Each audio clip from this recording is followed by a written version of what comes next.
All of us at Harmonic Arts, thank you for taking the time.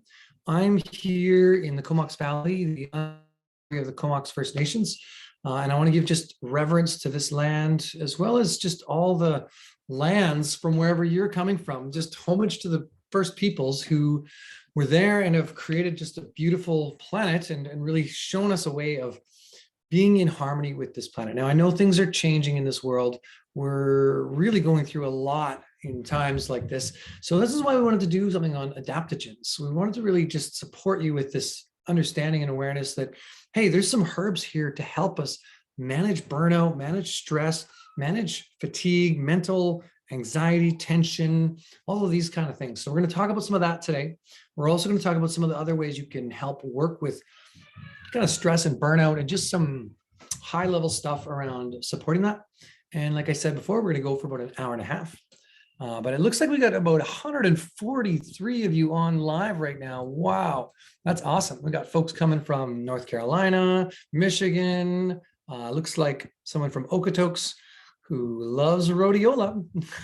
From Victoria, Salt Spring, Minnesota, Calgary, Toronto, Royston, that's near me, Surrey, Port Coquitlam, Courtney, Okotoks again, Crawford Bay. Wow. Lots of folks loving ashwagandha. We are going to talk about ashwagandha. We're going to talk about rhodiola. You can see some of the pictures of the herbs in my slides, reishi, you name it. We're not going to go into all of the adaptogens. There are so many great adaptogens, and there's also a little bit around like what is an actual adaptogen. We will talk about that and just a bit more along that line. So again, welcome to the webinar. You do get the recording and the handout as you go, so you can check out this content anytime you want. All right. So let's get going. And my name is Yarrow Willard. I'm a clinical herbalist and one of the formulators and founders of Harmonic Arts. It's my privilege to be your host tonight. Hopefully I can answer any of the questions in the Q&A as they come up. And beyond that, yeah, I'm just excited to be here with you and be sharing this virtual space. I consider this the virtual campfire as we're hanging out because we can't be in person right now, but it gives us access to be able to connect deeper. Okay, so adaptogens, high level, they've been around for a long time. This concept really comes out of Chinese medicine and Chinese tonic herbalism. This is one of the things I love about the Chinese tonic herbalism is that they really defined in herbs that are dual directional, herbs that have more than one function. I consider these some of the smart herbs that work with a lot of our chronic imbalances. They've been a big part of their tonic medicine. Herbs like reishi and astragalus, commonly in the energetic language of TCM, it's things like restoring deficiency, harmonizing qi, building blood, yin, yang. These are some of the old world energetic terms for a lot of these balancing herbs. And not everything that we're going to talk about is a true adaptogen. This term adaptogen has come about and it sounds pretty cool. Adaptogen. It's like a robot almost for like super cyber power. Maybe not, but it is this actual term, and it's hard to qualify a true adaptogen. It's been thrown around a lot in our modern world because, well, we need to adapt, to be resilient, to work with stress. So I'm going to just kind of give this term a little loosely tonight, but know that there are some really strict standards to be a true adaptogen. And one of those being that it has to cause no harm in high doses. It has to be able to work with both depressed and overstimulated states to balance, right? Dual directional. And so many of the medicinal mushrooms fall into this category. Many of the tonic herbs from Ayurvedic medicine and Chinese medicine fall into this herbs or this category, like ashwagandha, rhodiola, ginseng, astragalus. Some of these we're going to talk about as we go along. Okay. So in modern terms, though, why adaptogens are so important is because we live in a really stressful time. I mean, I think there was stress throughout history, don't get me wrong, but really we proverbially fight the saber-toothed tiger day in and day out, constantly surrounded by stimuli, and our body doesn't know the difference. We don't know the difference. A lot of what we've seen too in the last few years, as many of us have been trapped in our homes, have really cocooned into a very different way of living than we normally would. Something we see about getting out in to gatherings and conferences and events and festivals and music and even just social things is that it helps us build more confidence and more community and just really stretch and expand and learn from each other and get more perspectives. All of these things help reduce our stress, although social anxiety is another form of stress. So what we see right now, though, is a lot of social isolation, lack of community, fear, these types of things that are causing some of our stress in the modern age, big time. The other thing we see is that this last couple of years, more people have been stressed out about either politics or coronavirus or how this might affect them, global geo-economical political stuff. I mean, right now, I'm not going to go deep into any of the religion, politics, science, whatever, all that stuff, but just there's a lot going on in the form of war, in the form of for me, I have this anxiety, this deep anxiety of why aren't we doing more for this planet? Why are we so distracted, causing so much more grief on so many levels and not actually taking it to that next level of trying to fix the earth that is having a really hard time with humanity's immaturity as a species. So that's one of my stressors. But I will say that this has caused burnout. I've suffered massive burnout over a number of years just from overwhelm from a daily schedule, trying to keep up with so many different types of workload and ways of being. The reality is that we are simple creatures and need things a lot more simple for ourselves in order to not feel stressed. So if we find ourselves doing too much or kind of overwhelmed with too many multitasking things, we get stressed and burned out. One of the ways to work with this is to really simply create a methodical way of going through your day with ritual, right? And to try to take one step after the other.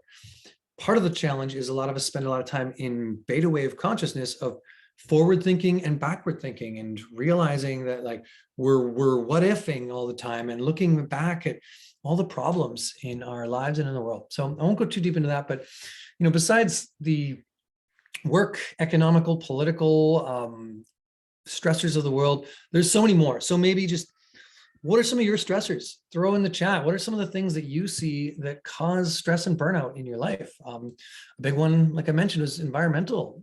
For me, that just concern about our planet. But there can also be environmental stressors in the way of pollutants in our environment, living in high carbon monoxide environments or lots of other kinds of things like that. And even the unseen. One of the things that is a challenge with our modern science and our modern perspective is that we've now been able to see into the unseen. So now we can have fear of things we don't know. I remember when Fukushima was a big issue, and we may fall into a lot more radioactive nuclear fallout in the future. We can't see this, but we know it's there and it's a stress. Viruses, bacteria, parasites, things we can't see, they still stress us. Future issues. Okay, I've said enough about that. Just really quick high-level study, in 2021 was saying that 32% of Americans were so stressed out about Corona at some point that they couldn't even do basic functions and basic decisions. And this is the problem with stress and burnout, is that it leads us to not being able to do some basic things and make basic decisions. Problem with this is that it puts us in a very disempowered state where we just go along with whatever a narrative might be or whatever someone else suggests to us, versus being free, resilient thinkers and really choosing our own path in the world. Not right or wrong, but just know that stress leads to you not being able to make good decisions. All right. So, what are some of the basic lifestyle habits for building resilience to stress? Obviously, eating good, vibrant food is probably the biggest thing we can do. I will say that I mean, this isn't a nutrition class tonight, but you've got the whole idea of whole foods, local foods, healthy foods, more greens and vegetables, less processed foods, less refined carbohydrates that spike blood sugar levels and give you highs of dopamines that end up with crashes, less stimulants. All of these are part of the basic nutrition 101 for building resilience. So that means having full, healthy, vibrant food is as a dietary landscape around you, and making sure that you eat on time. One of the things that I've found for most people is if they don't eat when they're hungry, within 30 minutes of getting hungry, they will make poor choices around food. They'll go for fast food. They'll eat whatever they can. They'll buy crap because they haven't pre-planned. So create some ritual and routine around your eating habits. Pre-plan some of your grocery habits. One thing I actually will say that's great about, like, that's I've shifted in, or we've as a family have shifted in around our eating is, well, one, a lot more out of the garden because we have that ability and we're in that privileged place of being able to have a garden. But second is that because we now do a bit more shopping online, we meal plan a lot better because we can actually plan out our food versus just grabbing what is marketed to us. So it makes us choose healthier foods. So maybe do a bit of meal planning, get a good recipe book, and have fun with your diet and make that a shrine to good health. Okay, another one is daily practices. Obviously, movement, just period. They say that sitting is the new smoking. What does that mean? It means that basically sitting is one of the biggest issues for us. So let's get up, stretch, move. If you find you have a job where you're in front of a computer, you're spending a lot of time in front of screens, well, make sure you're moving. Make sure you are at least doing some jumping jacks or beating on your chest or shaking your arms or whatever it might be to get your body active, move that lymphatic system. That's a big part of it.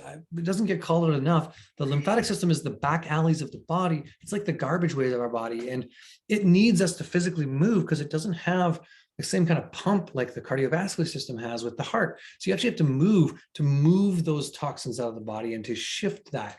So that's really important. Daily practices. And the other thing is when we produce endorphins, we create these good feeling chemicals that really soothe our tension and elevate our mood. So having a good mood is a big part of not being burned out and building resilience. Make sure you get enough sleep. I find that this is one that is challenging for a lot of people. If you have a screen in your life in the evening time, there are some great filters you can put on, like one's called Flux that I have on my computer, and it just actually makes it red light instead of blue light. I find a lot of people don't sleep well because of the blue light from their cell phones, from their computer screens, watching movies late at night, but also just thinking too much and having unresolved karmas in your mind, things you're thinking through, problem solving.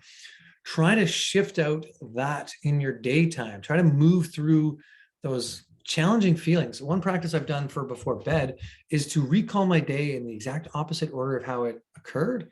And any place I'm seeing attention, reverse the polarity of that and work through that before I go to bed. This has helped me, but still, sleep is probably one of the bigger challenges that I run into for my own stress and burnout is not getting enough proper sleep. Not getting deep sleep. I've been starting to go to bed a lot earlier lately and wake up earlier because I find that encourages me to have better sleep. Because if I'm still tired, I have a bit extra time in the morning to sleep in if I need to. Because I've gone to bed early, I'll be well rested regardless of if I get up first thing in the morning or I take a little bit extra time. Call your community. This is another big one. I think people don't reach out enough these days. We don't have a society that's built well for dealing with community outreach and problem solving. Now, some of us are doing a great job of this. Some of us aren't. There's a lot of people's mental anxiety and stress comes from something that is been plaguing them, and they could actually probably discharge a lot of that if they just talk to a friend. So reach out to community. This is a big part of it. For me, I started doing a men's group with a group of guys, and it's been so helpful for me in just recognizing my own stress and also understanding that I'm not alone. We all face a lot of challenges, especially after some of the things we've been going through. The biggest one for me, though, is spending time in nature. This has helped me massively. Whenever I'm feeling overwhelmed, I know the other day I had like 6 Zoom meetings in a row, and it was like, oh my God, getting out into nature after that, just discharge all that stress and all that overwhelm and all that burnout. It doesn't even have to be far. You don't have to go far. It's just slow. Getting out in nature, slow, right? Moving your feet, slow. So these are just some simple things beyond herbs. I really wanted to make sure that we put this in beforehand, so you understand from a holistic perspective, we're not using herbal medicine as a magic bullet to cure our stress and burnout. We're actually incorporating many different layers of building a better lifestyle design for more resilience, right? So just some reminders here: create space of joy in your life, create space of joy in your heart. Make sure you make time for yourself, for self-nourishment. Some people I know are great supporters of other people's stress and great at supporting other people through stress and burnout, but they don't do a good job of managing their own stress because they're not making enough time for themselves. So make sure you do that. Laugh, play, have fun, be the fool sometimes. Life is not as serious as we chalk it all up to be. We've been trained in a world around productivity. You are not a consumer. You are not a cog in a wheel. You are not a worker. You are a person. Be a whole person. Laugh, fun, have like play, create free time. Yeah, you got it. So I'm just going to park it there for now on this one. Just know that part of a holistic lifestyle design is really a lot of these practices, and they will make all the difference in our stress and burnout.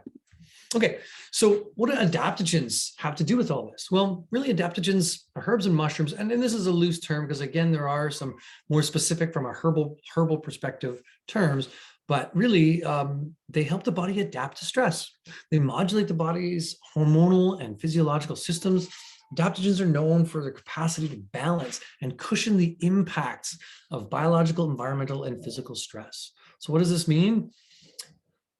Well, a lot gets thrown at us all the time, and to kind of buffer the impact of that, to help support, to cushion us, to build balance. Now, it's still up to us to be the adaptogen. I believe that you are the true adaptogen, and the herbs are the wisdom keepers, the teachers that can support you in that process. So they can help buffer and teach you a bit about, or your body anyway, both hormonally, physiologically, mentally, emotionally, sometimes even spiritually, how to adapt to all of the environmental and physical stressors in the world. So we see that they really work to replenish the overworked system, right?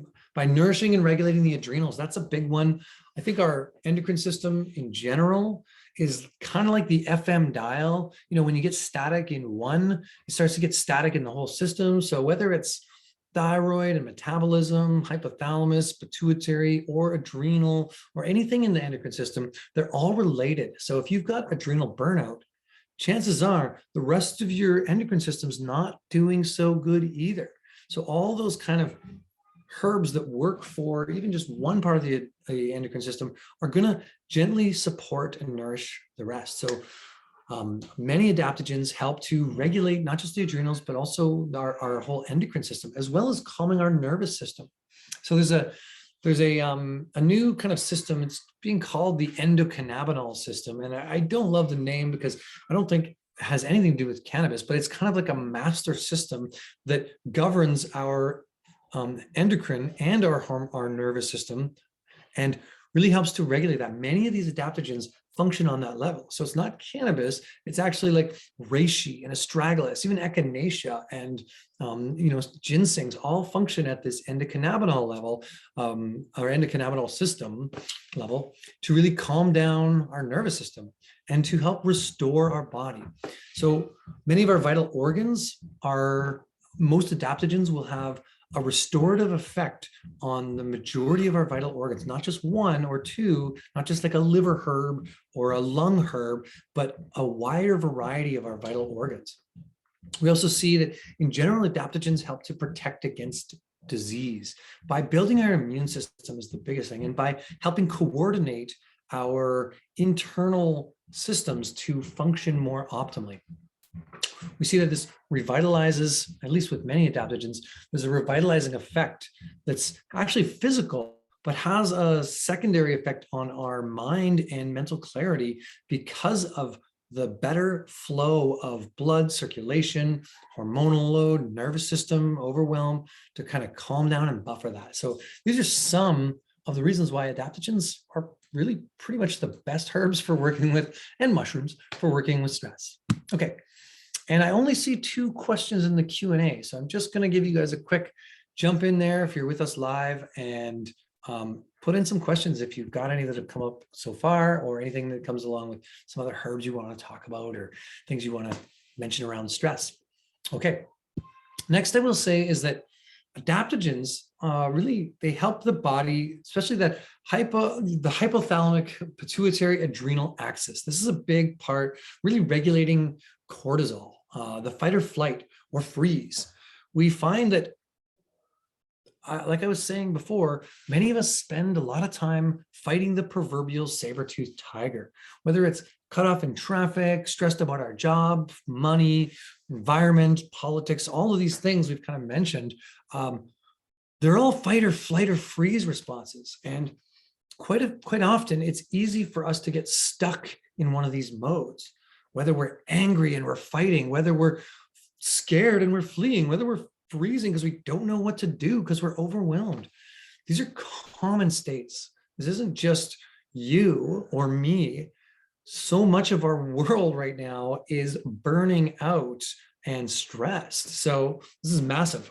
Anyway, a lot of adaptogens really work to restore equilibrium in the body, helping to support the entire system, because they have these plant energetics that are multi-directional.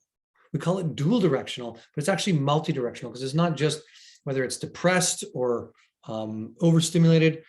A lot of them are quite smart herbs that help support the body in calming down or stimulating based on what the body needs. And that's what our body is actually wise and knows how to heal. It's just giving it the support. So we see that many of them create a much healthier stress response, by balancing these systems.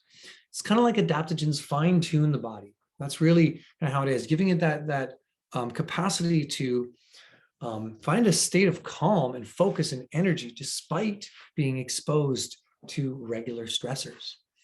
So in a nutshell, that fine-tuning and balancing effect is what we are looking for in adaptogens. And many of these adaptogens are herbs that we can use regularly and consistently without any adverse side effects. So there are lots more. I'm going to talk about some plants for adaptogen and some stress and adaptogen plants.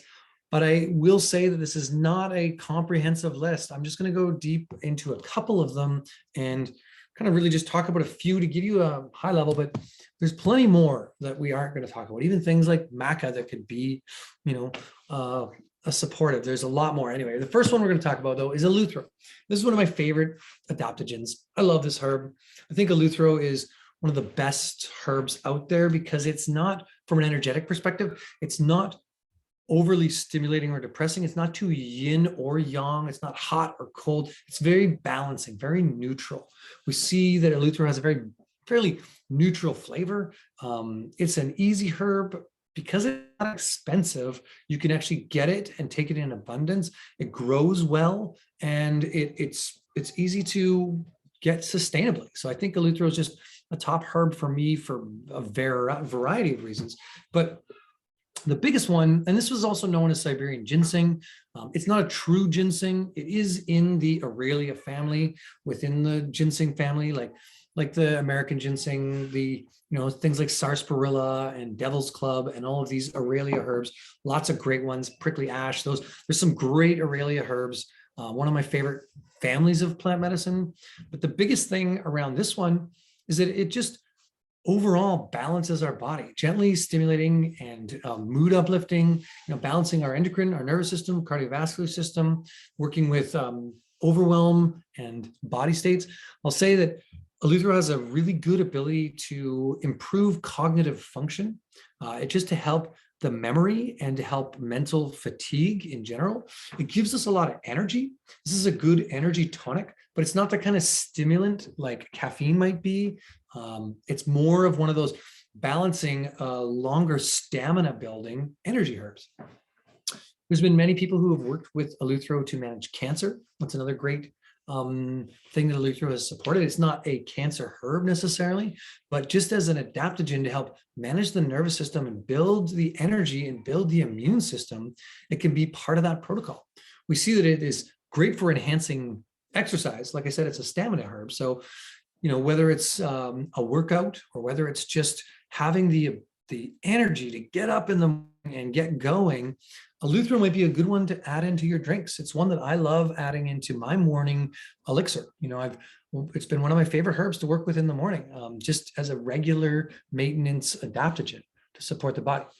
So we might make that in something like our adaptogen tea. It's in our uplifted spirits tincture, which is kind of a winter blues type tincture, or just something when we're for mental support and cognitive function and help us if we're feeling under the weather or depressed.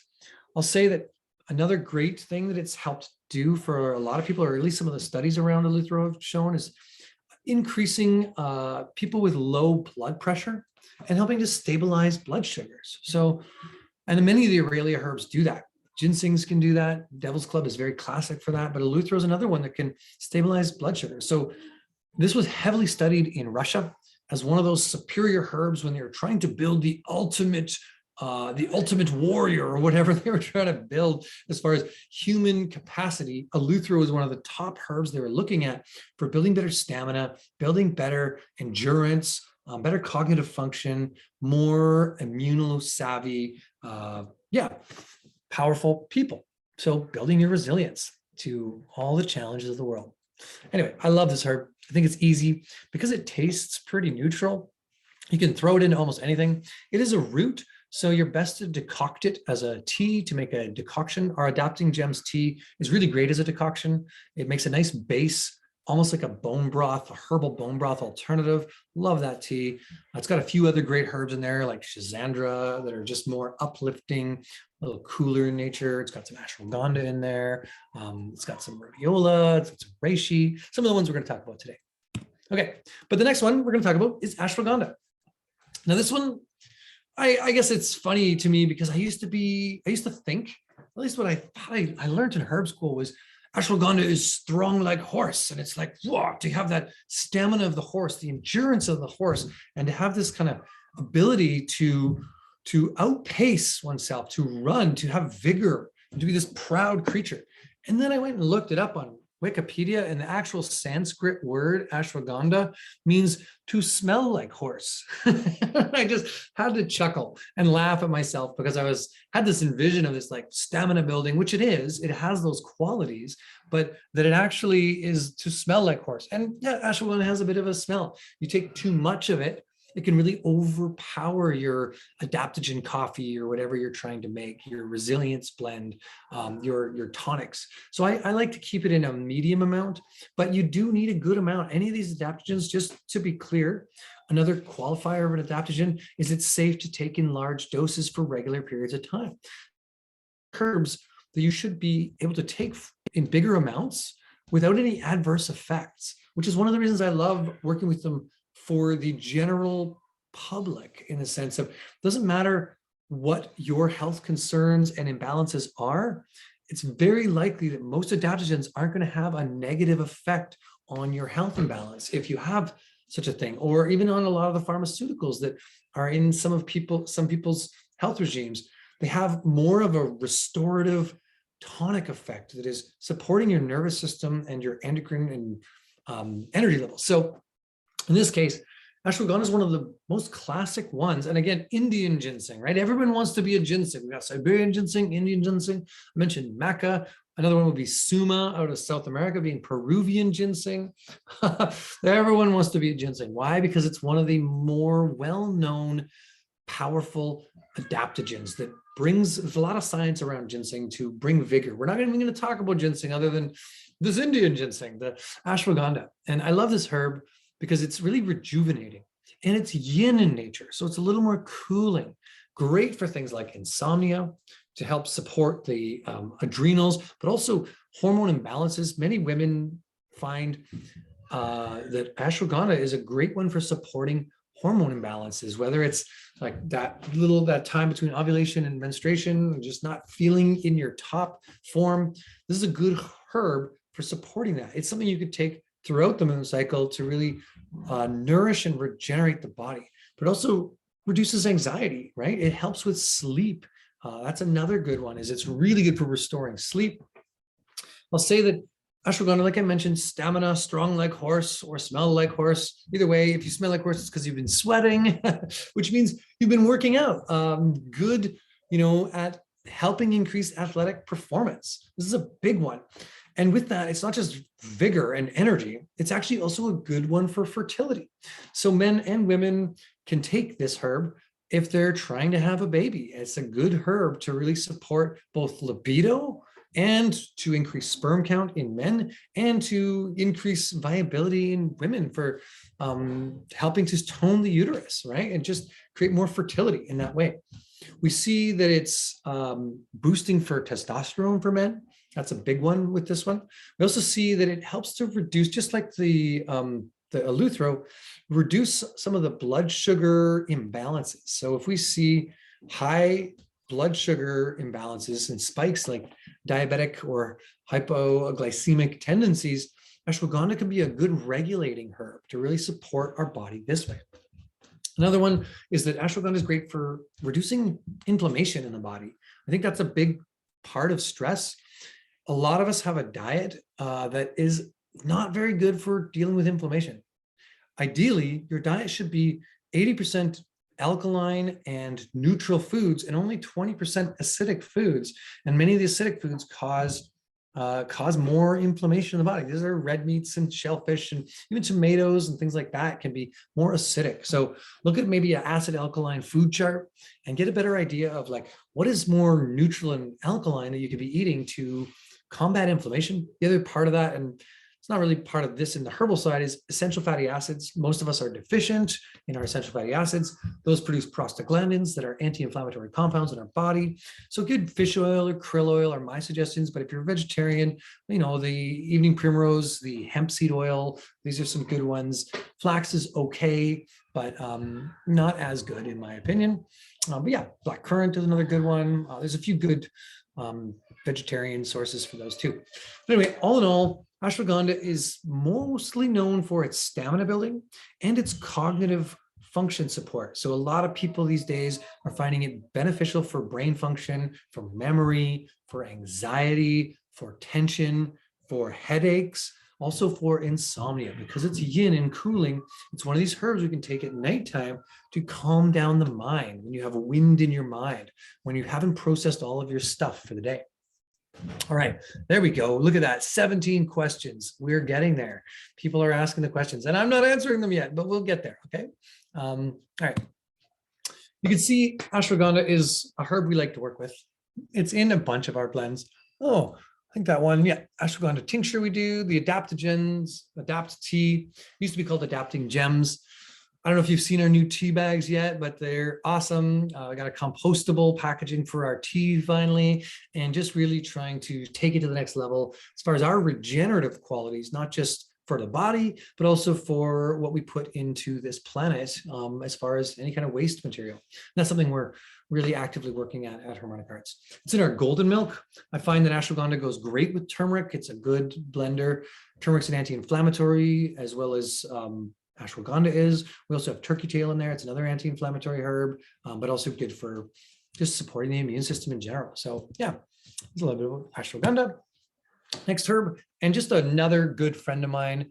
One thing I like about this one, and maybe it's the Norse culture in me, my Viking roots, is rhodiola is that Viking stamina herb, but it also grows great here in Canada.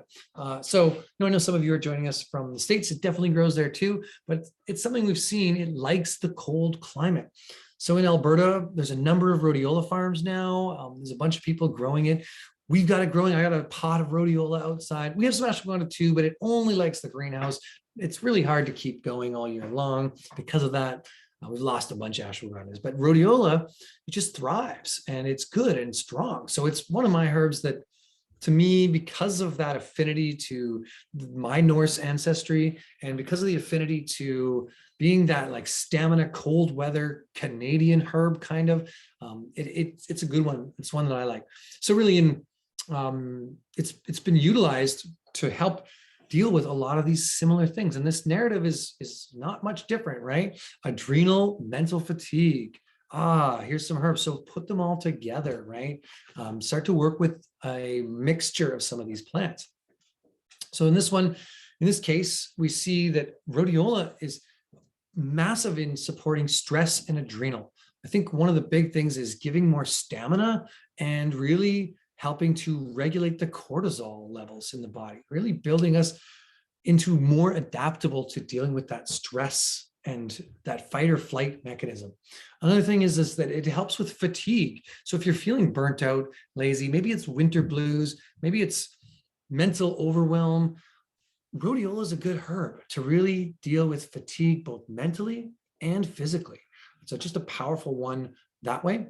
It also increases and helps improve your stamina. So that means it's great for exercise and performance, and actually helping you get more energy just to really metabolize that and work with athletic performance, right? So just like many of the other ones, it has the capacity to support the immune system in a big way.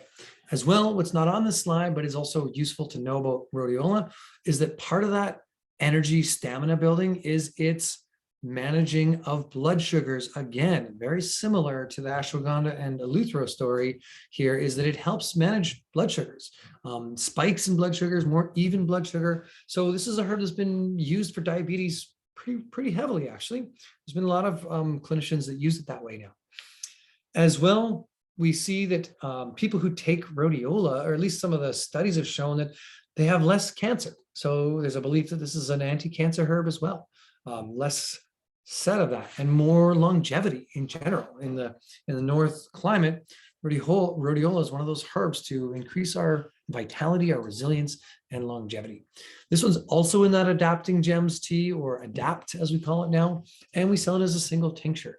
Rhodiola is one that is hard to get organic. So we have a commercially cultivated without chemicals rhodiola that's high quality and great, and it's never seen the light of day of pesticides, but it is just a really great herb that often can rewild itself fairly easily, and is one that you can probably grow at home.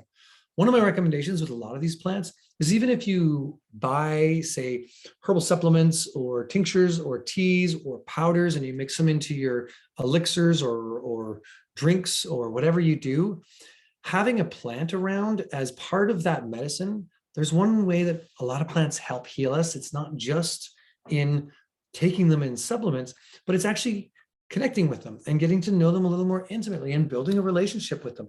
So for me, I have a rhodiola relationship with my potted rhodiola, and I think it's great. And it just really enhances my affinity to feel the medicine from this herb. So I highly recommend that.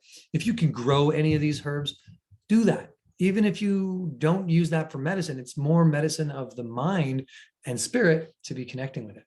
Okay, next one, and this one's not classically considered an adaptogen, but I wanted to put it in here because I don't think the seaweeds get enough attention, and they are our adaptogens of the sea.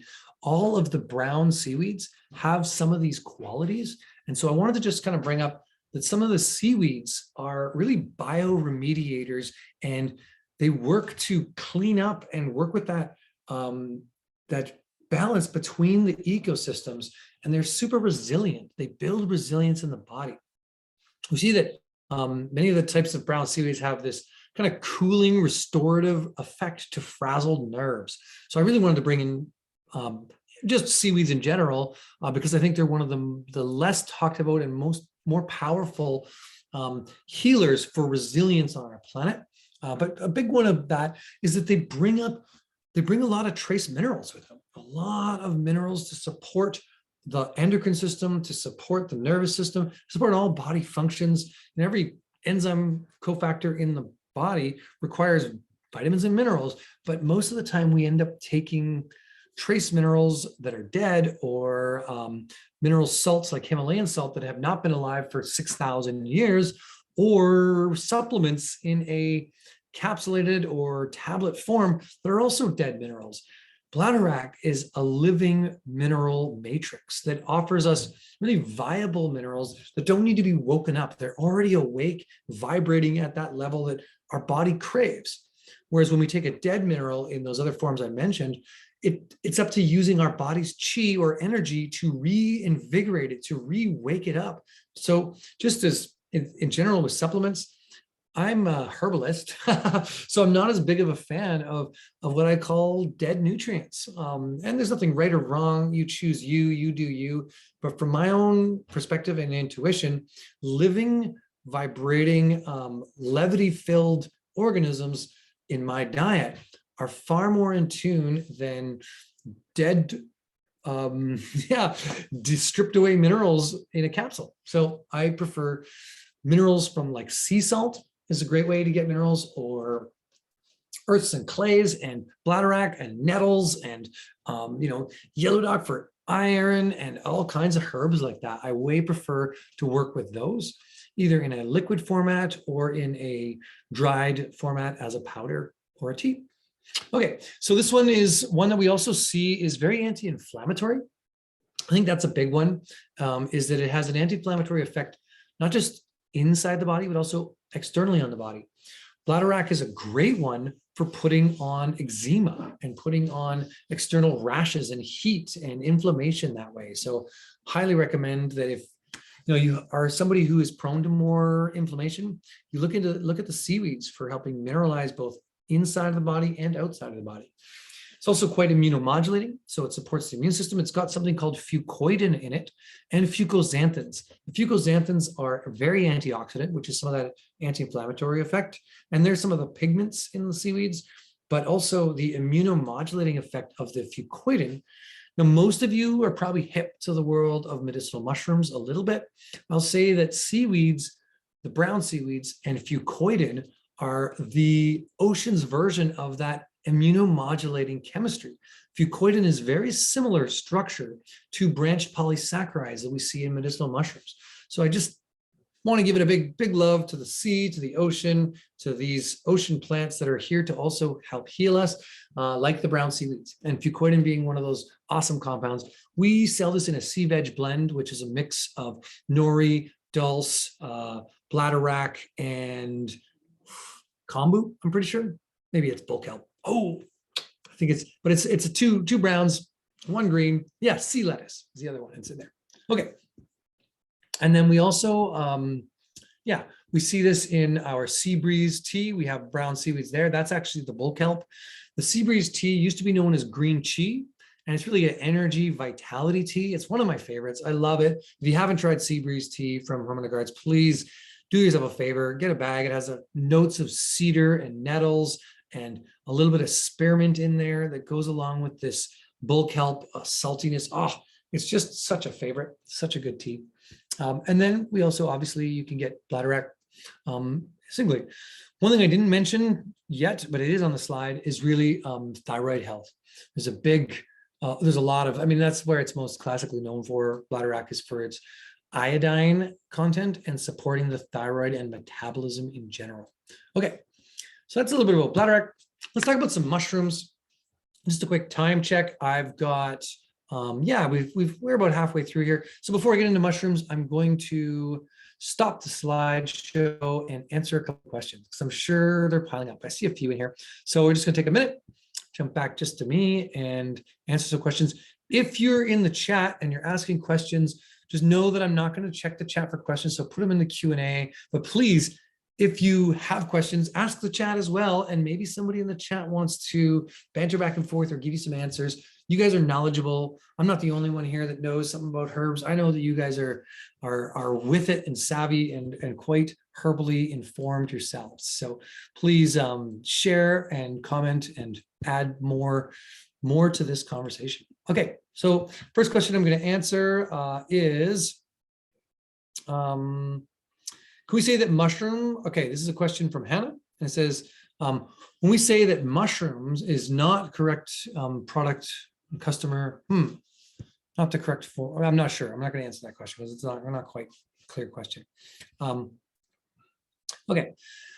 Hannah's, this is Hannah's actual question. I think it's the second one. Is a person with autoimmune disease safe to have mushrooms? Now, the second half of this webinar, or part of it, is going to be on mushrooms. Yes.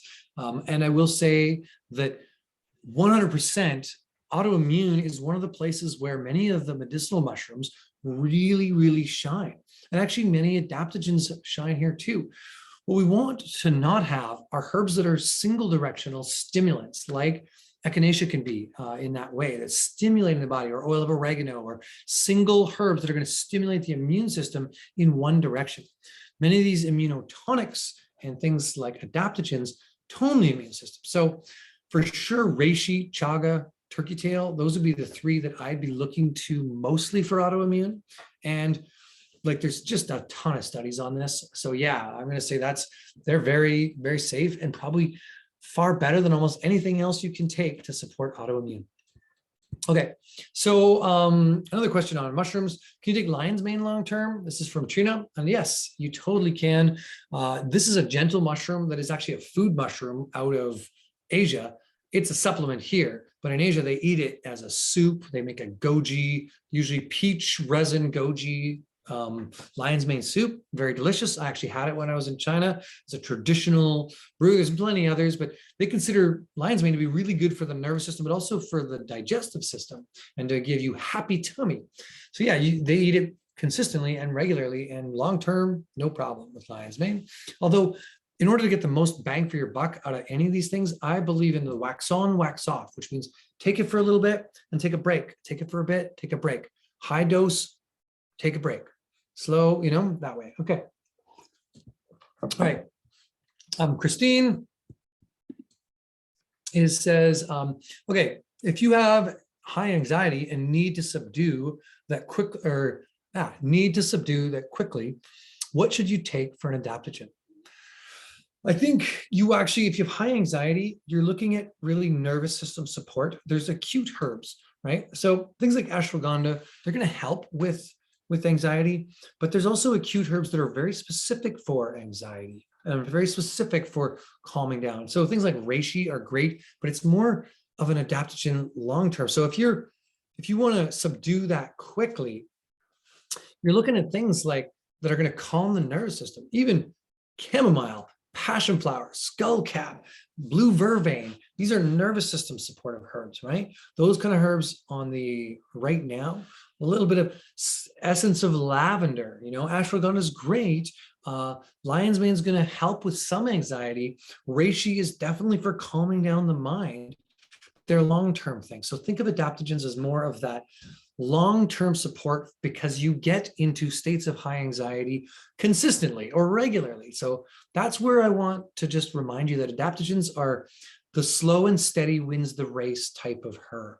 You can take them regularly for longer periods of time, and they're not going to have magic bullet effects so quickly. Now, some people are very sensitive and they'll feel like ashwagandha right away in calming the nervous system. But yeah, I'm going to say you're more like one of our feel calm tinctures. Even for some people, valerian is stimulating, but for others, it really calms down their anxiety. Even kava calms down anxiety. But yeah, skullcap, passion flower, those are some of my favorite. Hops. Sometimes people drink beer to calm anxiety. I'm not suggesting that, but know that hops is a powerful anti-anxiety herb. Okay. But yeah, reishi for the long term, definitely a top one for mine. Okay, another person is asking, can you give some info on holy basil, which is a herb that I suggest first off for stress and mood. Yeah, we didn't put holy basil in here. It's definitely in our Adapting Gems blend or Adapt blend. I love holy basil. I will say that it's uplifting and it has this deep level of adrenal support. So supporting the cortisol overstimulated levels, supporting the adrenals and the whole kidney axis and that hypothalamus pituitary adrenal axis. It really helps manage that because it has an uplifting mode or energetic. It works with a lot of anxiety and mental tension, if there's stress and like you've even mentioned, mood disorders that are due to stress and overwhelm and anxiety, holy basil is a great herb to go with that. It is one that you will feel pretty quickly because it's got a lot of essential oils in it. So you're gonna when you drink holy basil tea, you really notice it right away. I'll say it'll build some resilience in the body. It's not as much of a blood sugar stabilizing herb because it has more of a spiking type of quality. So you do feel it quicker. But yeah, it's in general just a good adrenal support. And yeah, I find mood shifting, state shifting, holy basil is a great tea for that. So to answer Christine's question, maybe holy basil is another one to add to that repertoire.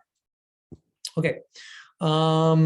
Another question is it a good practice to switch the herbs up, cycle them? I was just mentioning that. Yeah. Same with adrenal formulas.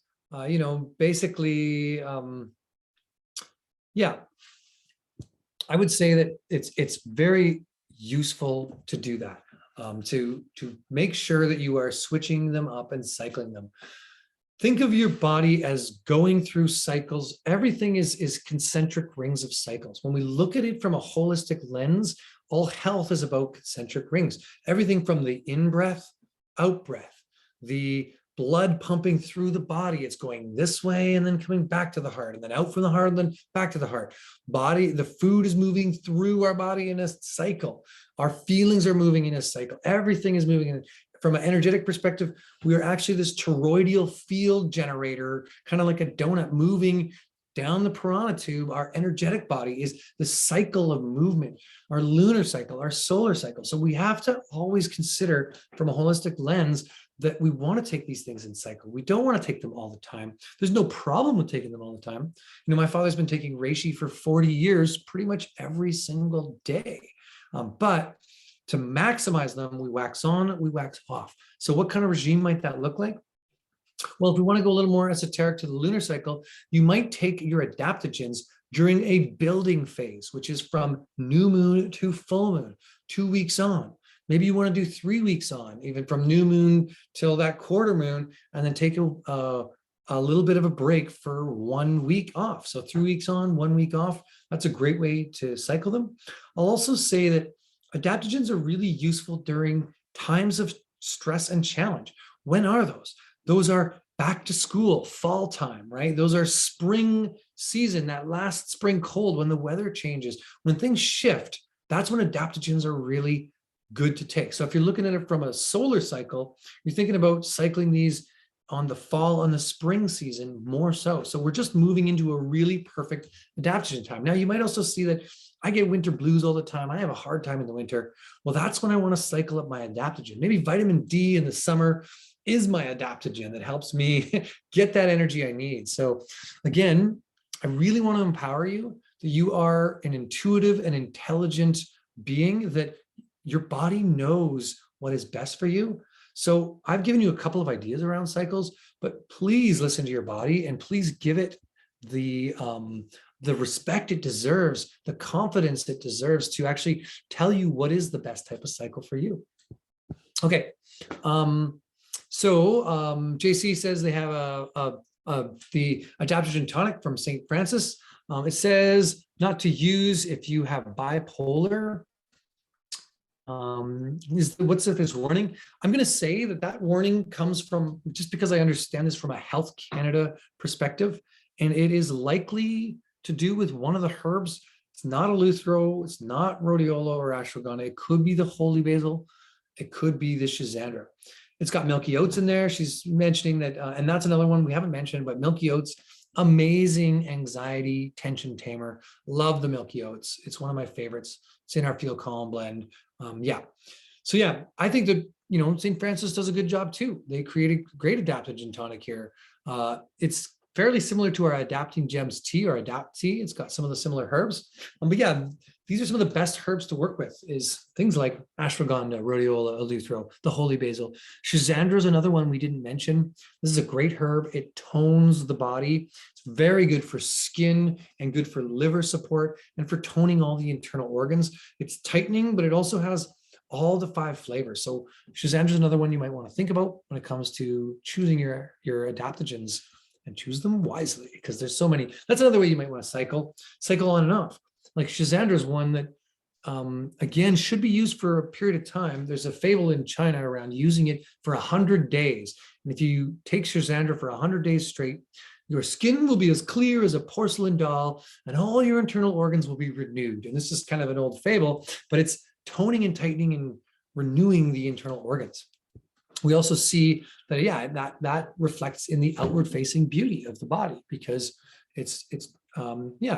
everything's functioning and there's not so much junk having to move out through the skin. And just for one quick little thought on skin health, your skin might be really healthy even if you have eczema or acne, and that might be because it's the healthiest eliminatory organ, and it's the one doing the most work at moving out these toxins. Now, quality of skin has much more to do with internal organs than it does to do with the external skin. So helping move things out through the liver, making sure that that's processing oils and metabolizing toxins well in the detox pathways, but also through the colon, through the kidneys. These are all really helpful ways at supporting skin health too. Okay, that's probably enough on that one. Okay, this is another question from Ryane, I think it is. It's got a cool spelling, love it. Is it better to start out with lower amounts of adaptogens such as eleuthero?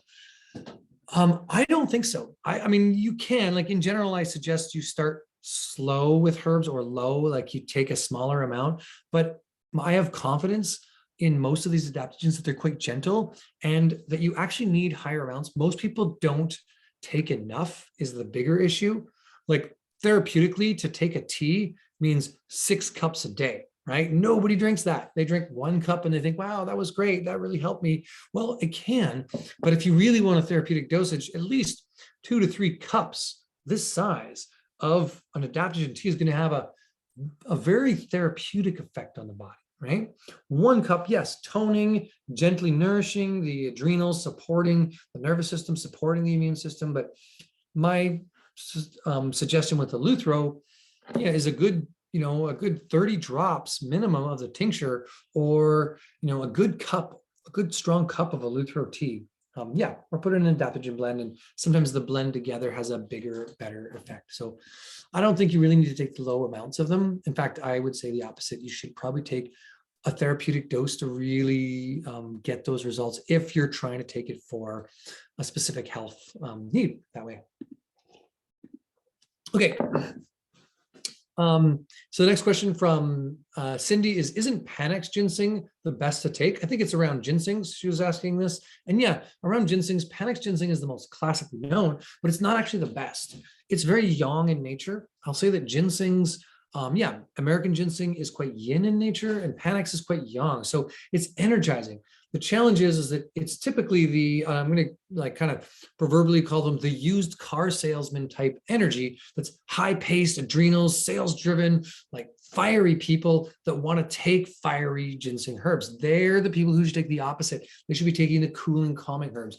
So if you have damp energetics, say you get cold hands and feet often, your voice is a little more timid, you speak quietly, you get more stagnation type pain versus like hot and inflamed. Yeah, Panax ginseng is great for those people who are yin, or we'll say yang deficient, or just they're cool and damp, stagnant energy. Another way to look at that from a Chinese medicine is your tongue. If your tongue is quite pale and swollen, that's typically a cold imbalance. And that's where Panax might be really good. So again, we want to modulate this to where our body state is. There's no one herb that is best for all, but the beauty of adaptogens is they are best for most states, right? Panax is a little bit yang, but it's still a great herb, even for those yang people. We see too, one thing about Panax ginseng that I will say too is it's classically an old man's herb in Chinese medicine, which means that it's for those old guys that have a hard time getting up, and women, but classically considered a male herb, a old man herb for like, I don't have the oomph I used to have. I don't have quite the drive. And so I take my ginseng and got a little Popeye power back in me, right? So that's kind of maybe a way to think about Panax. It's a little bit of energy. Say you are moving your house it's the end of the month, the rent is over, you're shifting places, Panax ginseng might be the herb for you for that day where you're lifting heavy boxes and moving things around. Okay, I'm going to answer just a couple more questions because I don't want to derail. Like I just, there's so many great questions here. I'm sorry to not be able to answer them all, but I'll do my best to get a few more at the end. Okay. What about adaptogens are safe during pregnancy? Okay, so I'm going to just talk about pregnancy for one quick second, and it maybe is different from what you might hear elsewhere about pregnancy. So, first off, I can't give you 100% on what is best for your pregnancy, but I will say that most of the herbs that are really good for fertility are bad for pregnancy, except for the last trimester or the end of pregnancy when it's time for birthing. And most of the counterindications for pregnancy are during the first trimester. So herbs that are considered counterindicated for pregnancy, typically they have some kind of loosening effect to the lower abdominal area, AKA they can potentiate a miscarriage. And that's most common during the first 3 months of a pregnancy. So after 5 months, when the threat of miscarriage is far less, then a lot of these herbs that might be classically considered not good for pregnancy are far less problematic. Now, I'm not going to say they're good for pregnancy now, but I will say that it is interesting that some of the best herbs, like I'm going to use Dong Quai. It's a female herb, great. It's like the female ginseng, because that's actually another name for Dong Quai, is the female ginseng, ironically. And it's a very good blood builder, energy tonic, toning the uterus, strengthening the libido, building up a female Xena warrior princess mode in that sense, and just invigorating the whole feminine cycle, getting better cycles, all that. Great herb. But as soon as you're pregnant, discontinue Dong Quai. Not a good one.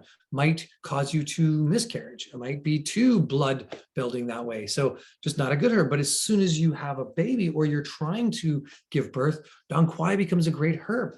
Chinese tonic herbalism, they use a formula called Dong Quai Chin for the postpartum, to help with postpartum depression, to tone the uterus, to strengthen the female system, to heal the body after birthing.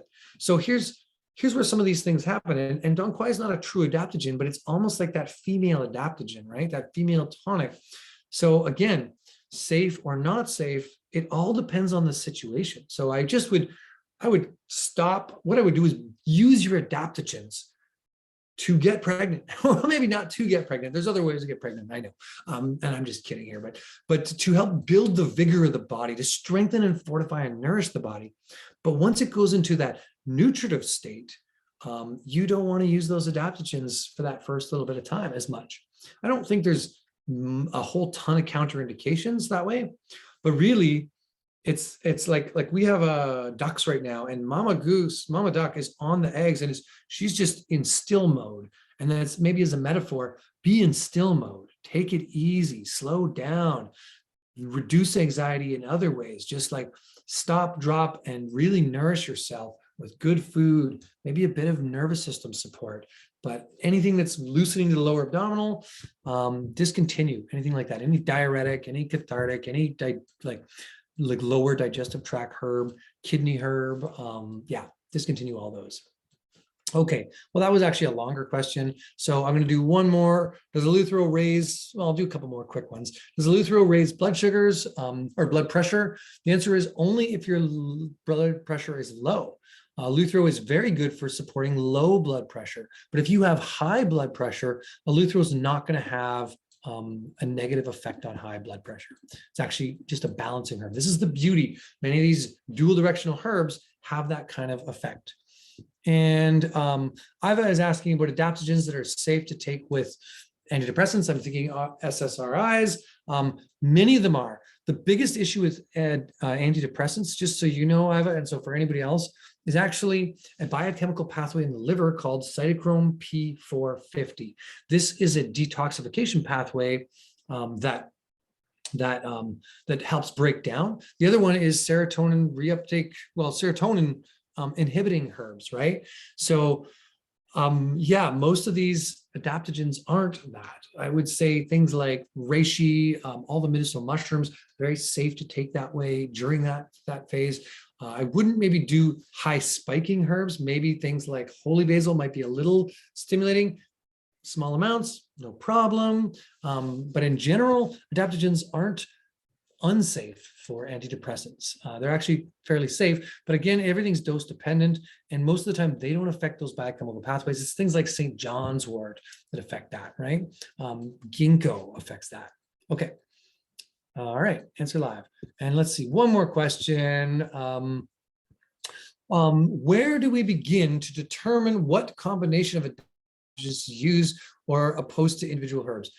Well, I'll tell you, formulas and formulation, this isn't going to be a formulation talk, but just know that herbs like to be in tribe. They like to be in village, in community. So they like to work together. I highly recommend you get to know one individual herb just to get to know it, but then work with them together. So a blend of adaptogens is usually useful. The other thing about it is it reduces the risk of having overdosing one, which you usually can't do. That's the beauty of an adaptogen. You're not going to overdose. Pretty hard to. You have to eat your own body weight in it almost in most cases. Like a lutheran, you can take spoons of it. But when you work with a bunch of them together, you're going to get a little more of that, more well-rounded. So things like our adaptogen tea, I would recommend most formulas of 3 to 5 adaptogens as a minimum. I really think it's better to work with a few because they will tighten and tone and hone and heal the body all together in a better way. Typically, when you're building a formula, you want to have a chief or a empress herb, some type of herb that is going to be a master herb, a leader herb. So for me, that's something like eleuthero is a great one like that. Ashwagandha can be a good one like that. And then have some supportive herbs. And don't just build a blend with adaptogens, add some circulatory herbs. Maybe ginger is a good herb to add in there. Maybe some cinnamon, maybe some flavorful herbs, maybe some anti-inflammatory herbs like slippery elm or marshmallow.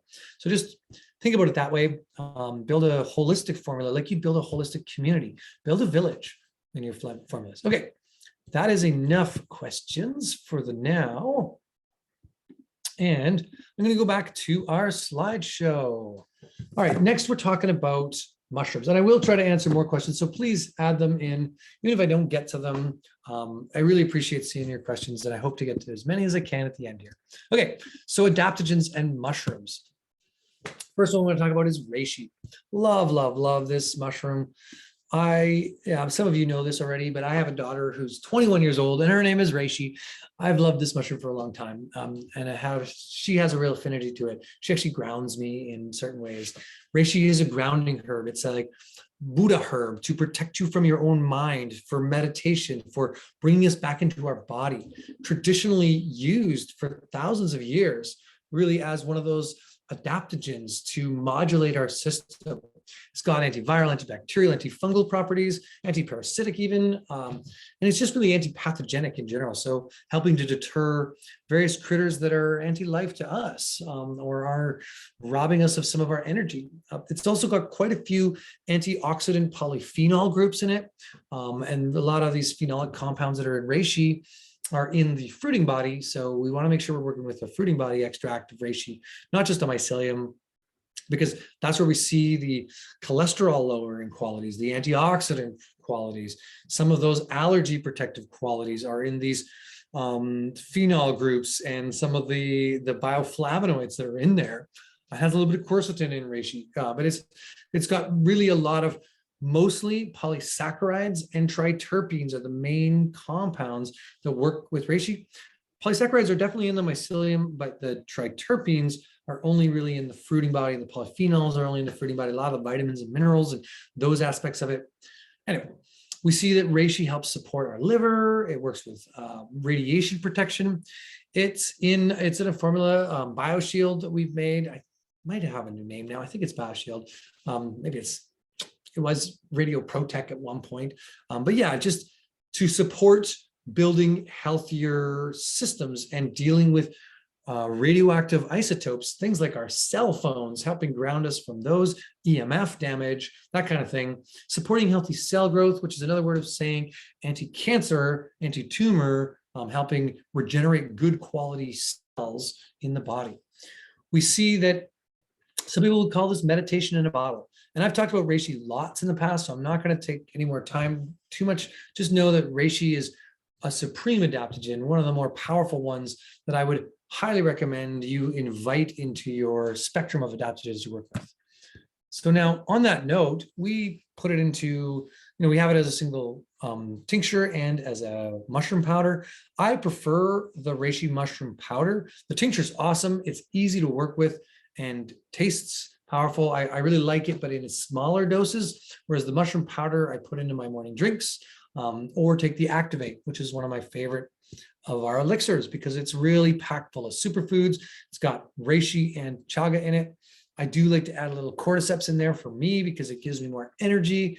Yeah, and I might add a bit of yerba mate in that. That's one of mine. It doesn't have that in there. There's some maca in there for some energy. Really, it's a reishi chaga activation blend with superfoods like chocolate and mesquite and lucuma and all these good things, and maca. Okay, it's in our adaptogen tea too. This tea keeps coming up. Adaptogens, adapt. It is our favorite blend for that. Okay.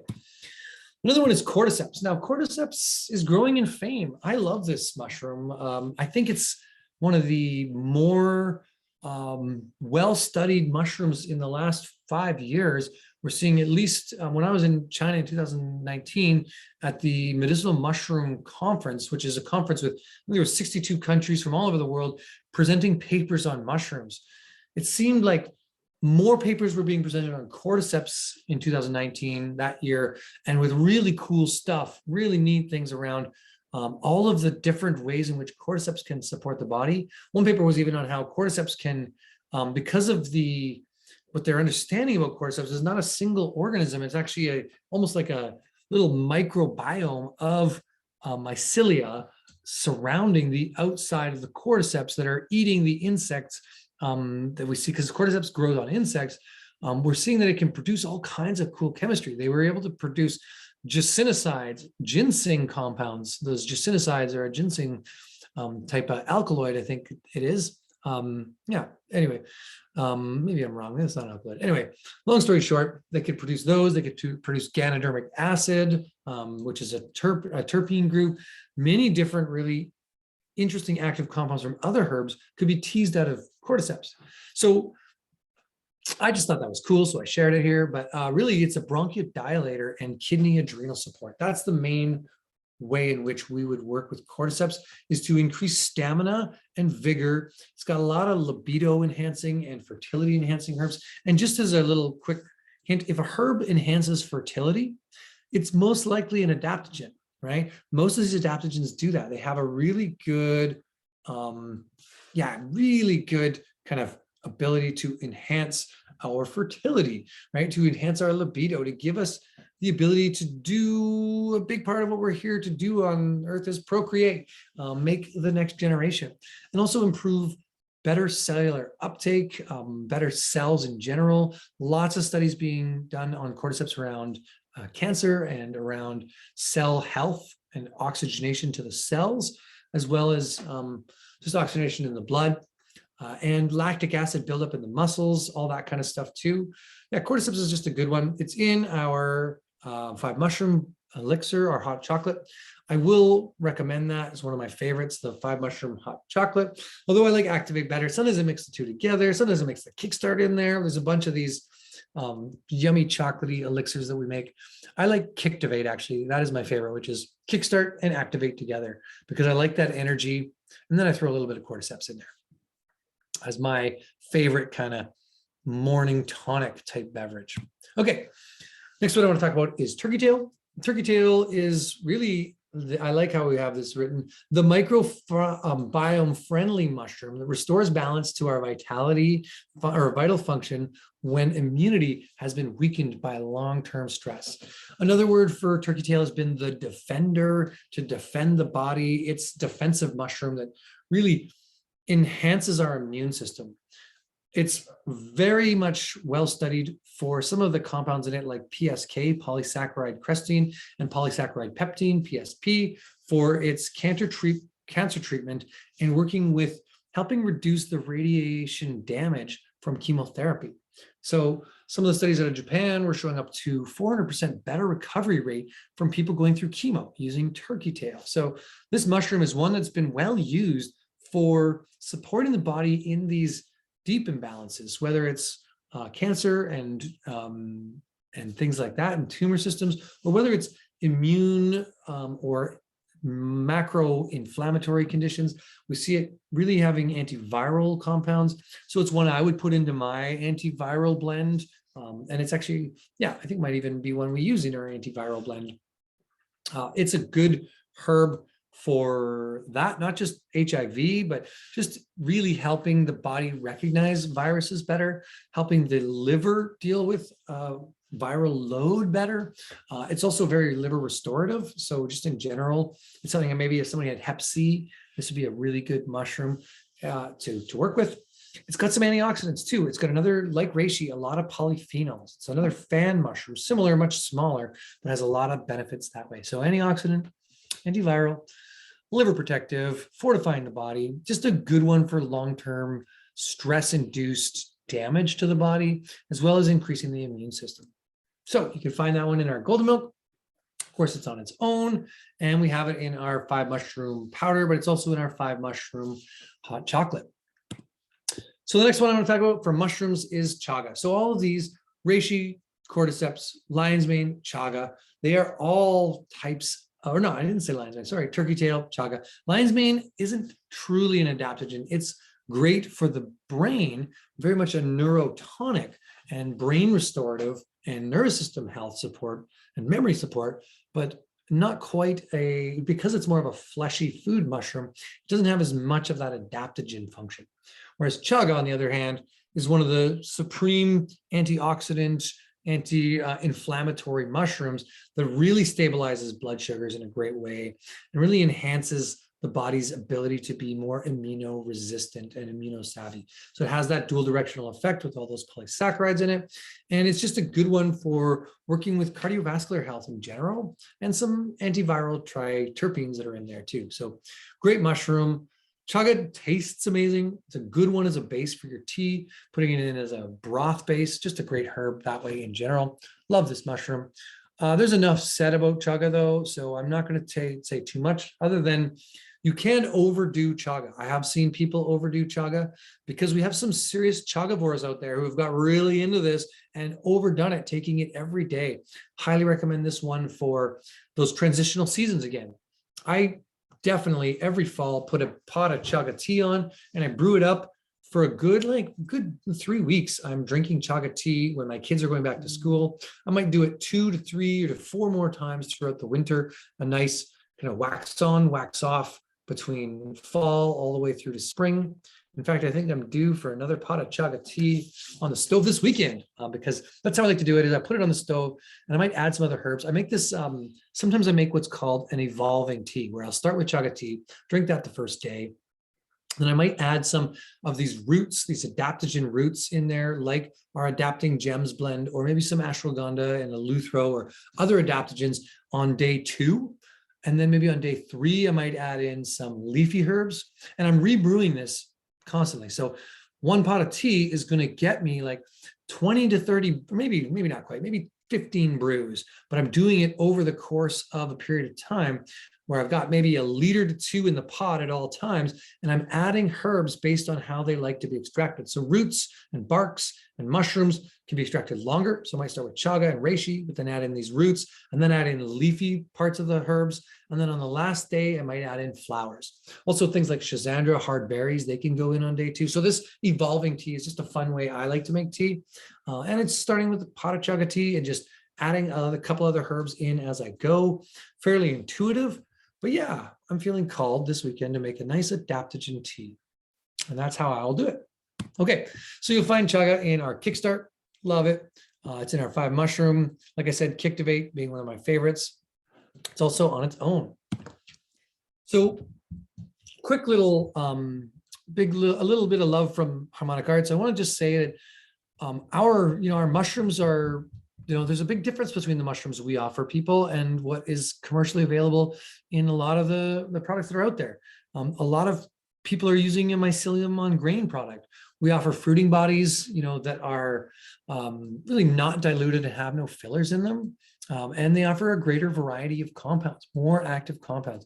This is kind of the difference with our fruiting body extracts that we work with in mushrooms. So you know if you're working with us and getting mushrooms from Harmonic Arts, you're getting the best quality organic sourcing. I've spent years focused on working with mushrooms and sourcing the highest quality mushrooms. And I know beyond a doubt, based on not just our lab tests, but also on the results we've seen from so many customers and just the organoleptics of tasting them and the active compounds and chemistry that we see in them, that we have the best mushrooms you can get. Now, of course, growing it yourself, making it yourself always is better, but commercially available, these are the best mushrooms I've ever been able to find. Okay, so that's a little bit about sourcing, rigorous lab testing. Yes. I'm going to pass that slide over. Dosing, very simply, when it comes to mushrooms, you want to dose, I'm going to say 1 to 2 grams of a extract, or doing 2 to 3 milliliters of a tincture. This is the best way to dose. We've got a little bit on hero dose. I'm going to skip this because I really want to get to more questions for the last bit. I feel like I can serve you better by answering questions in this last bit.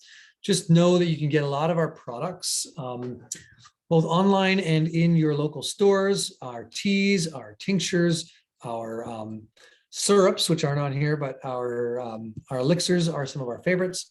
And our goal as a company is to be a medicine bridge to support you on your healing journey, to help you with the types of ingredients that can really give you the inertia, the energy, the stress support, the help from overwhelm, from dealing with all of the saber-toothed tigers here on planet Earth. Okay, so thanks for joining me. Maybe I'll leave it at this, and I'm going to go back into some of the questions and just see, wow, we've got a bunch more questions. So I'll answer as many as I can for the last bit, but just, I want to say big shout out from Harmonic Arts. We really appreciate you and appreciate you joining us for this webinar. This is just the tip of the iceberg. We only talked about a few adaptogens here, so many more. And so I might try to talk about a few more in the questions and answering, but if you got to go, you got to go. We are here for you. Our customer service team is really supportive and helpful. Our social media, ask questions there, check in with us, let us know how our products are working for you. And just keep active in our community. And we've got lots more to share with you. Webinars like this, as well as some great new things coming down the line. So, all right, let's see where to begin. I'm going to go. The next question here is again around ashwagandha. Would ashwagandha help with hypothyroidism? Actually, ashwagandha has shown to be useful, but that's where the bladder rack that I mentioned is a little bit better. Ashwagandha is definitely a supportive herb, but it's not a primary herb that I'd put into a blend for that. But it wouldn't be counterindicated. It would be good energy building, metabolism supportive. It's going to definitely support that area of the body. So yes, but it wouldn't be my primary herb. But I might put it in a blend with, say, motherwort and probably the bladder rack and those kind of herbs there. So there's a few herbs there you might want to add in too. Okay. Next question. Oh, it's hard for me to work the cursor on when I got the slideshow up. Does the body build up resilience? Yeah, I'm going to take the slideshow down. Oh, sorry, give me a second.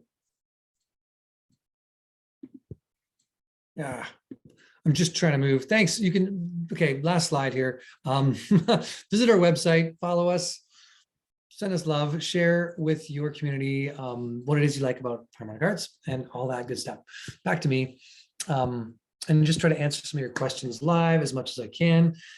So Sylvia says she takes ashwagandha every night to help her sleep. If I forget, I can't fall asleep. Can you become dependent on it? Or is it more just indicative of the additional deficiency? Yeah, this is a great question. I think I want to just rephrase this like, can you become dependent on these adaptogens? And the answer with any herb is that yes, you can to a degree. I will say that many of the adaptogens, like ashwagandha, is actually helping restore the body's ability to sleep better. But yeah, a lot of people, the other part of that is that night ritual. I would invite you, Sylvia, to make ashwagandha part of a night ritual. So it's one piece. And whatever the rest of your ritual might be, it might be that like just the ritual of, okay, I take my ashwagandha, I brush my teeth, whatever your process is, I get ready for bed, I might read a book, I might do my little bit of turn the lights down, whatever your ritual is. One of my rituals in the nighttime has been just writing down 3 things that I appreciate about the day. And this helps me go through all the stuff that's in my mind about the day and just write down 3 things and really recap the day once, so I don't have to have an anxiety insomnia dream about my day later on, which is part of my sleep cycle. So I will say it's hard to become dependent on it, but there can be a codependency based on the relationship. So if you build it into a larger sleep support ritual, you might be able to take the ashwagandha out of that larger sleep support ritual and still maintain good, healthy sleep by maintaining that ritual. Does that make sense? So I think that's one of the things, is we become a little reliant on these things like magic bullets, when actually we can build routine and ritual into our day to support us beyond the herbs that will help us be able to move out of them at some point. The other thing I would maybe say, depending on, I don't know what age you are, Sylvia, but for women going through perimenopausal years, that can be a big thing around sleep cycle.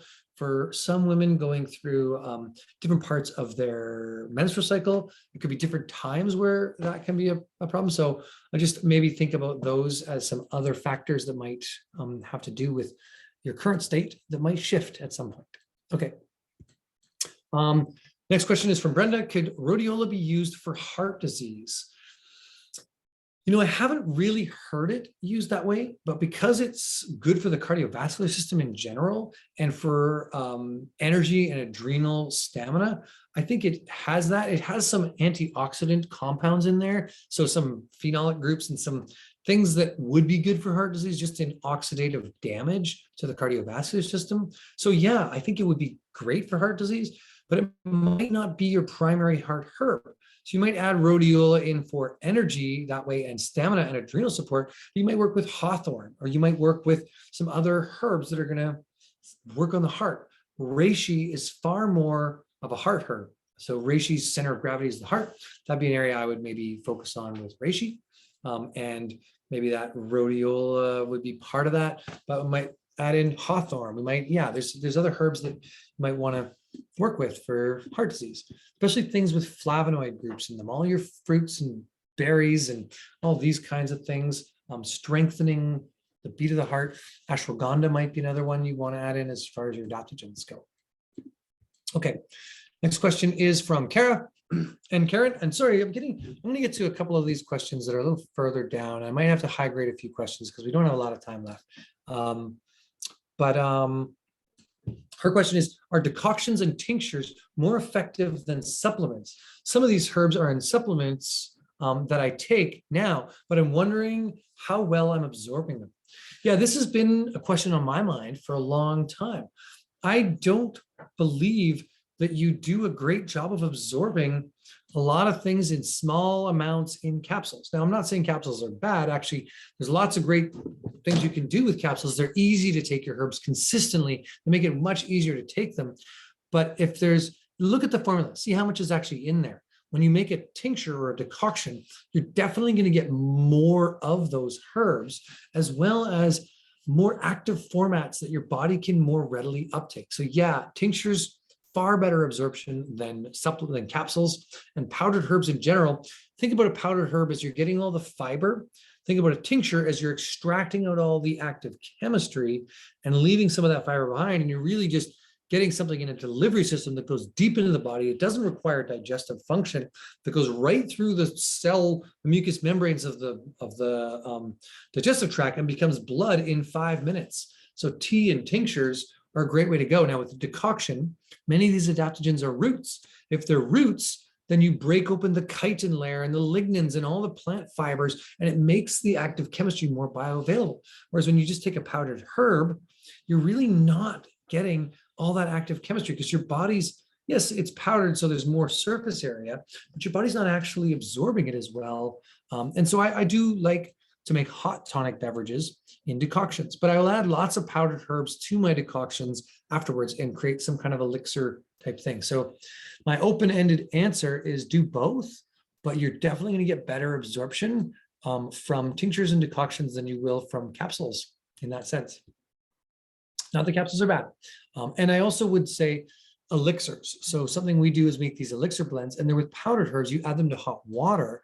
You may want to add some of your herbs. They don't even have to necessarily be decocted, all of them. If they're in a powder format, you might be just able to add it to a hot tea. So you might make a regular tea and then add in some of these tonic adaptogen powders and blend that up in a blender with some honey and some coconut butter or whatever you like, some nice grass-fed cream or whatever you're into. And that might make a really nice elixir drink. It's pretty tasty. Okay, and enjoyable. A big thing about herbs is compliance is really there too if it's enjoyable. So make the process enjoyable for yourself. Okay, next question. I'm just going to answer a couple of high grade questions here. Are all these, one from John, are all these plants you mentioned ones that can grow here in Canada?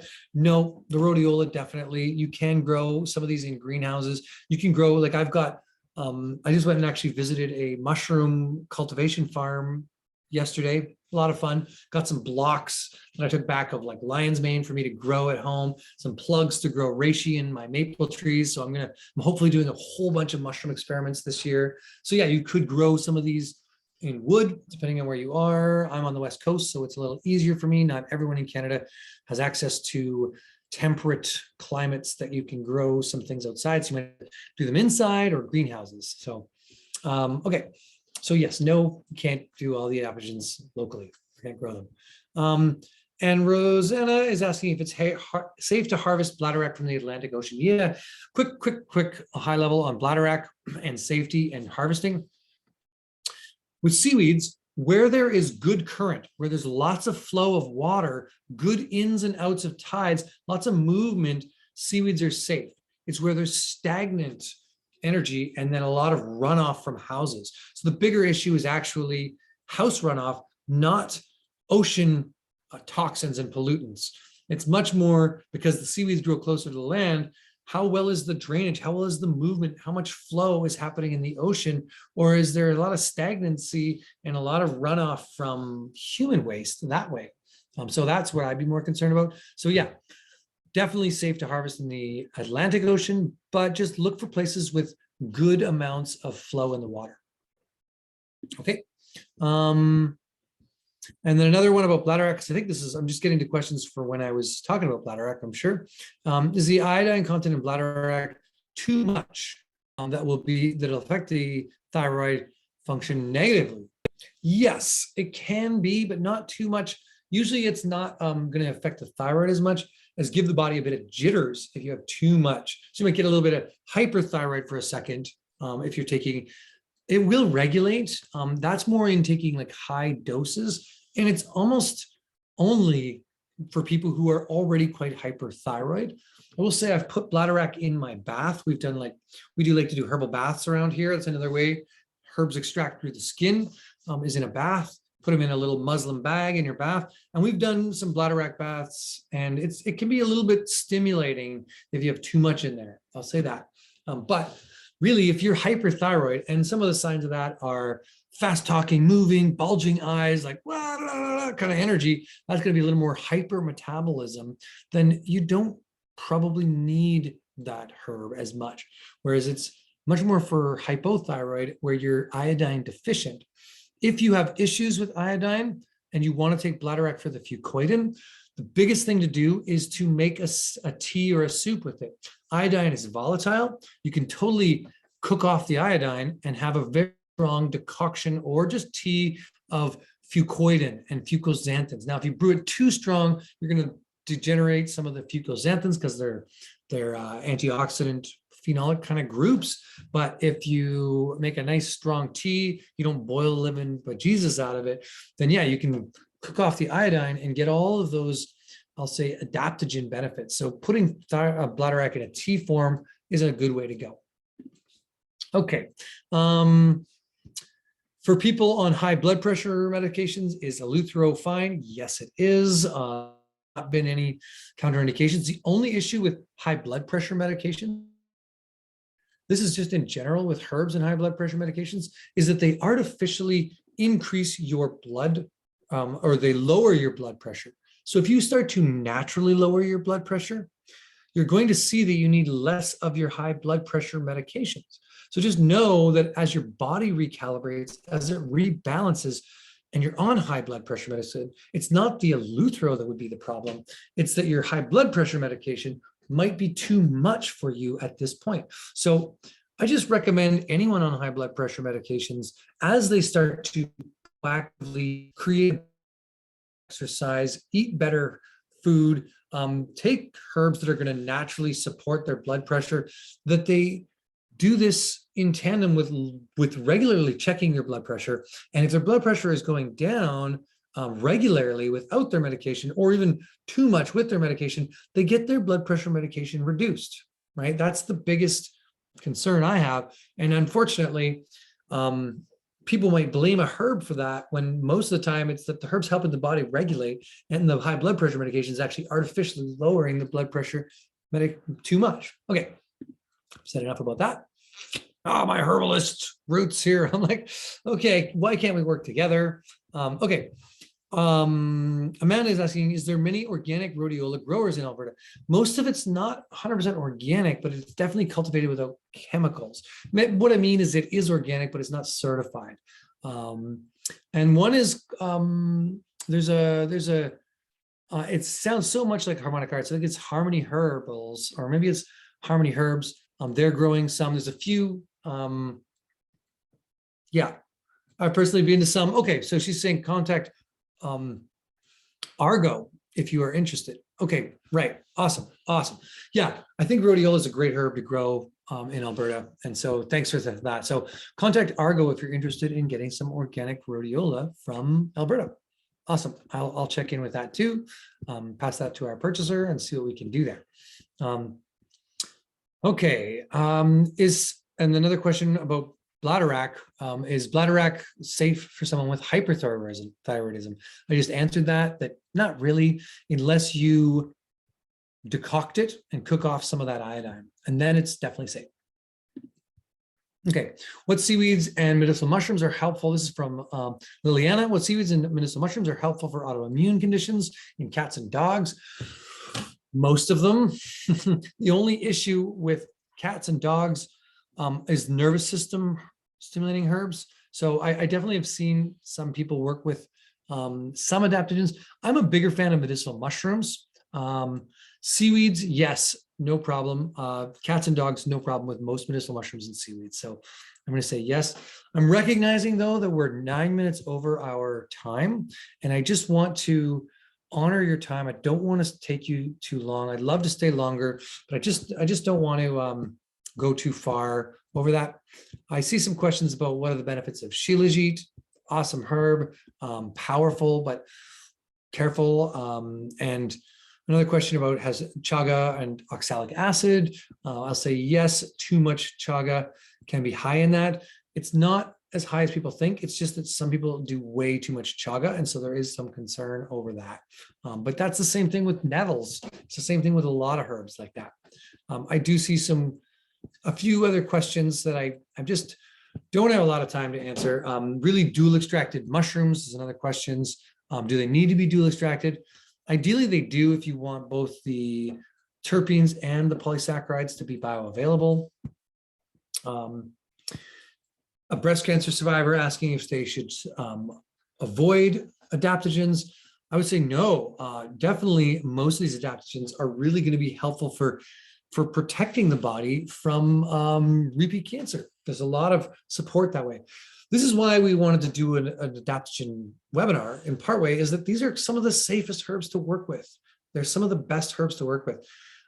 You know, we as a people have a lot of fear of the unknown, and a lot of us don't know much about herbs or counterindications with our pharmaceuticals.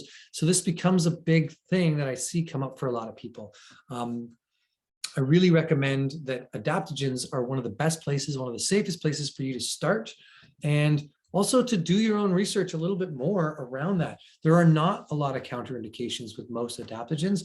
They are quite safe for building resilience and supporting us with stress and burnout.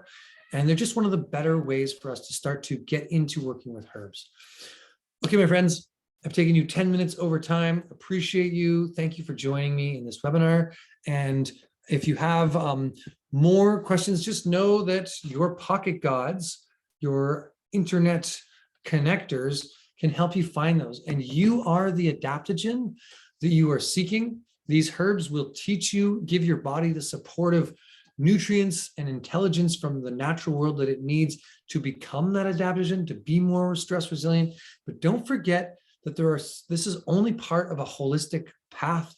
Remember your diet, your exercise. Sitting is the new smoking. Get up, move, get into nature, find community, reach out, do all these other things to support your well-being.